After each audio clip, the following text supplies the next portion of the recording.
Šiandien ruošime tradicinį kūčių patiekalą kūčiukus. Tam reikės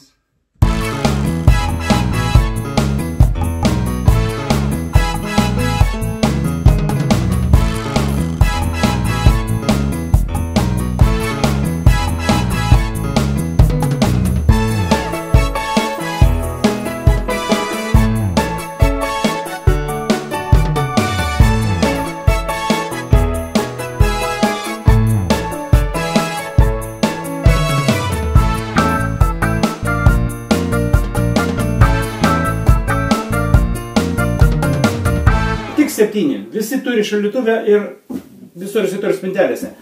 Galite pasiruošti gaminti.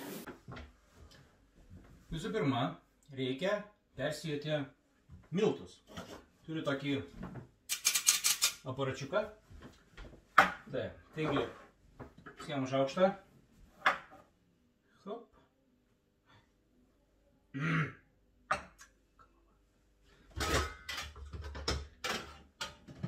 Va.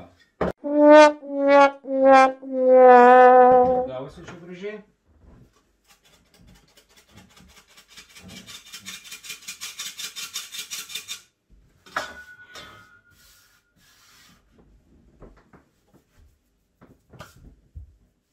Žodžiu, nesisekam.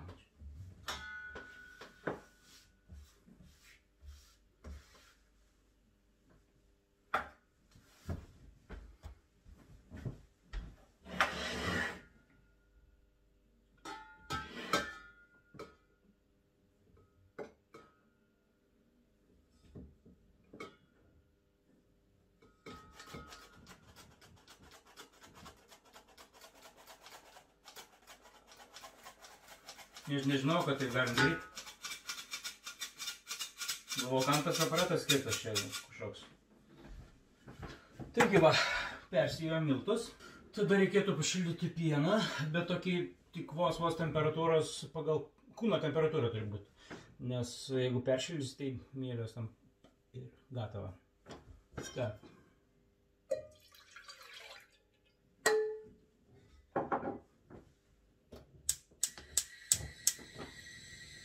Jūs nepamiršom ugnies pieno. Kontroliuokit mane, jeigu ką.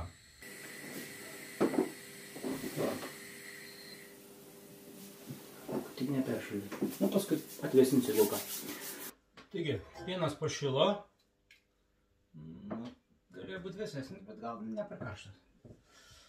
Nu gerai, prieš dedant mielės į cukrų ir mielės į pieną, kad jis dar šiek tiek atvėstų, įdėsim žiupsnelį druskos ir aliejų į miltus. Kiek yra žiupsnelis?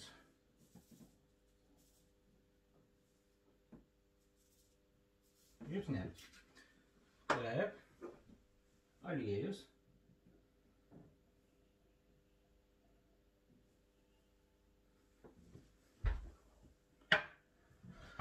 Taip. Dedame cukrų į pieną.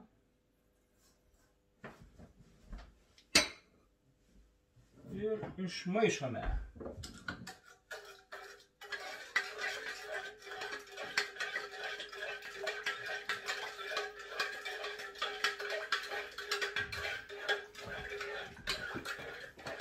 Šitaip reikia maišyti pagal laikrodžio rodyklę. Mokslininkai nustatė.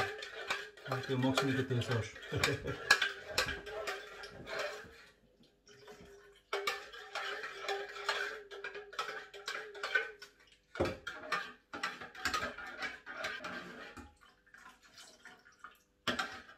Sakykime, ištirpo.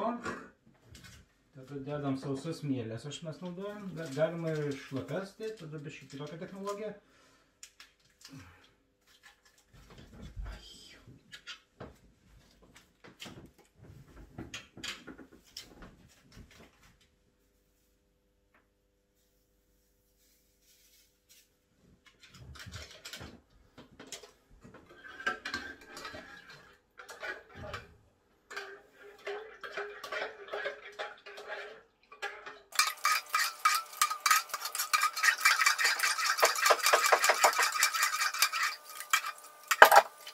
Tada imame šiek tiek mažiau negu pusę miltų, supilame šitą pieną su mėlėmis išmaišytą.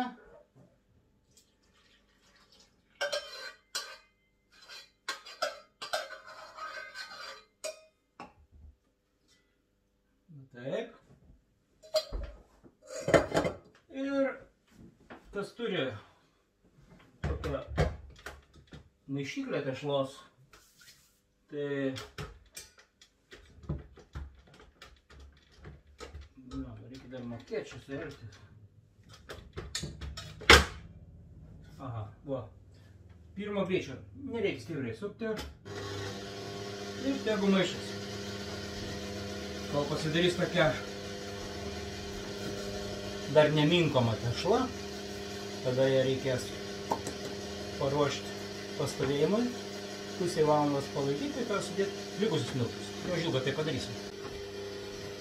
Na, kaip sakiau, jau šiokia tokia tešla pasimaišė, tai aš išjungiu.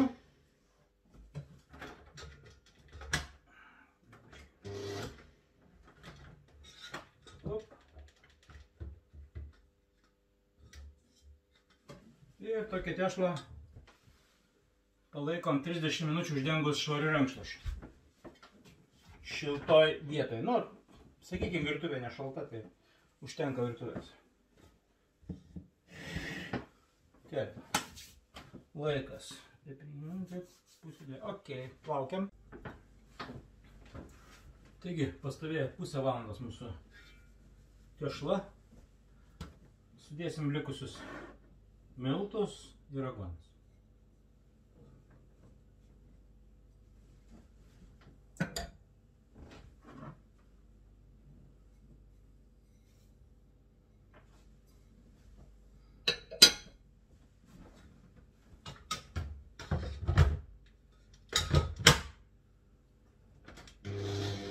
Ir tęsime maišymą. Paskui padėsime valandai pusantros pastovėti, kol jau užpils ta tešla. Ir tada tęsime veiksmus.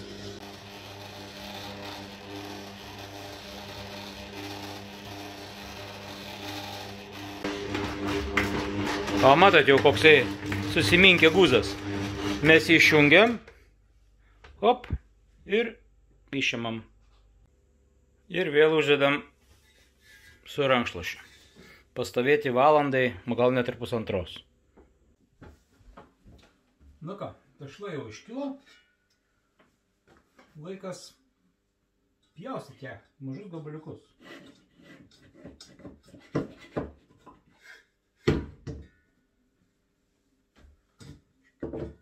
Dar čia pakilsim.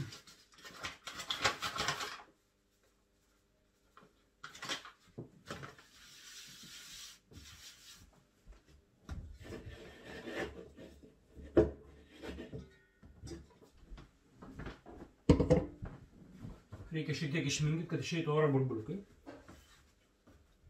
Niekada aš tai nedariau, bet kažkur mačiau per filmus.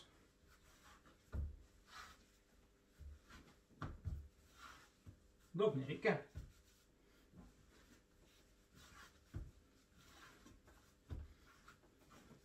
Va.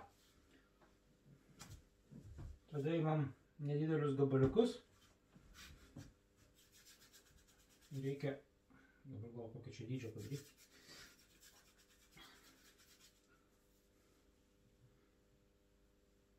Kas čia gavosi?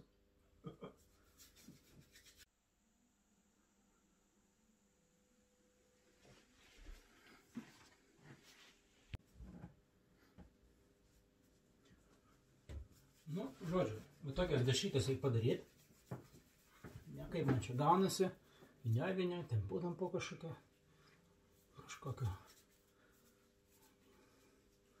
kažkokio principo tokios ilgas dešrelės reikia padaryti.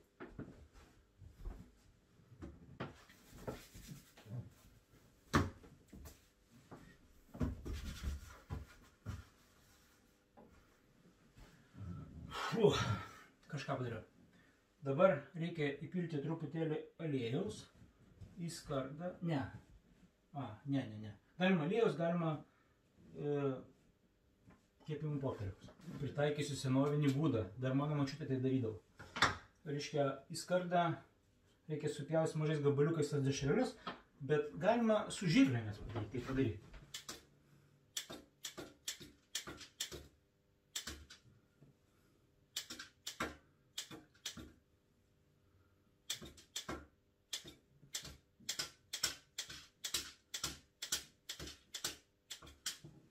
Nu, va šitaip.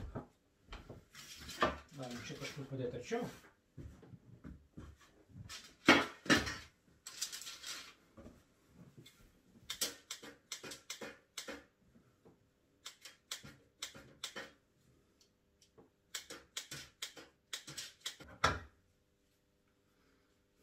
Štai ir viskas.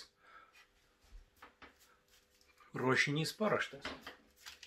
Belieka dabar tik tai kaitinti orkaitę iki 190 laipsnių ir kepti apie 10 minučių. Priklausomai nuo aišku jūsų dydžio, bet kai jie čia tokie smulkus, tai manau 10-15 minučių va, tiek bus. Ir bus jau viskas paruošta. Buvo žiaurios kritikos. O, aš geriau kefyrą. Žodžiu, va šitaip negalim, reikia labai stipriai paretinti, žinokit žmonės, kad aš neteisingai dariau. Nes sakė, bus visiškas vientisas pyragas. Tai čia yra meistrė viena mūsų tokia, jos nesimato, nenori lysti kadrą, bet va rankos matosi, kad reikia labai taip jau retai juos išdėstyti ir kepti, čia turbūt per kokias 2-3 gal kartus kokius. Tai va, nedarykite tokios klaidos, jeigu nenorit gauti vientiso pyrago.